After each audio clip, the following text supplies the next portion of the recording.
ایک بار میں شہر بصرہ سے ایک گاؤں کی طرف جا رہا تھا۔ دوپہر کے وقت اچانک ایک خوفناک ڈاکو ہم پر حملہ آور ہو گیا۔ میرے ساتھی کو اس نے شہید کر ڈالا، ہمارا تمام مال و متاع چھین کر میرے دونوں ہاتھ رسی سے باندھے، مجھے زمین پر ڈالا اور فرار ہو گیا۔ میں نے جوں تو ہاتھ کھولے اور ایک جانب چل پڑا، مگر پریشانی کے عالم میں راستہ بھول گیا، یہاں تک کہ رات آ گئی۔ ایک طرف آگ کی روشنی دیکھ کر میں اسی سمت چل پڑا۔ کچھ دیر چلنے کے بعد مجھے ایک خیمہ نظر آیا۔ میں شدت پیاس سے نڈھال ہو چکا تھا، لہٰذا خیمے کے دروازے پر کھڑے ہو کے میں نے صدا لگائی، العطش العطش، یعنی ہائے پیاس ہائے پیاس۔ اتفاق سے وہ خیمہ اسی سنگ دل اور خوفناک ڈاکو کا تھا جس نے ہم پر حملہ کر کے لوٹا تھا۔ میری پکار سن کر پانی کے بجائے وہ تلوار لیے باہر نکلا اور ارادہ کیا کہ ایک ہی وار میں میرا کام تمام کر دے، مگر اس کی بیوی آڑے آ گئی۔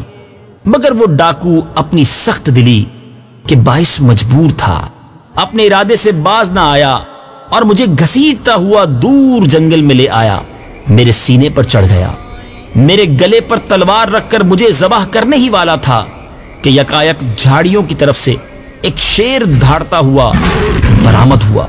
شیر کو دیکھ کر خوف کے مارے ڈاکو دور جا گرا، شیر نے جھپٹ کر اسے چیر پھاڑ ڈالا اور جھاڑیوں میں غائب ہو گیا۔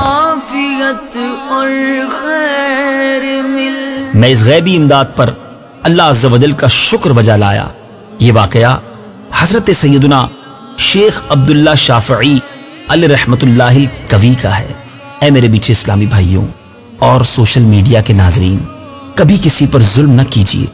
نبی پاک صلی اللہ تعالی علیہ وسلم کا فرمان ہے، جس نے بلا وجہ شرعی کسی مسلمان کو تکلیف دی اس نے مجھے تکلیف دی، اور نبی پاک فرماتے ہیں جس نے مجھے تکلیف دی اس نے اللہ عز و جل کو تکلیف دی۔ اب سوچ لیجئے، جو مسلمانوں کو تکلیف پہنچاتے ہیں، ظلم کرتے ہیں، یاد رکھیے ظالم کا انجام بہت برا ہوتا ہے۔ ایک دن ہوگا جب ظالم کا گریبان ہوگا اور مظلوم کا ہاتھ ہوگا، اور اللہ مظلوم کے ساتھ ہوگا۔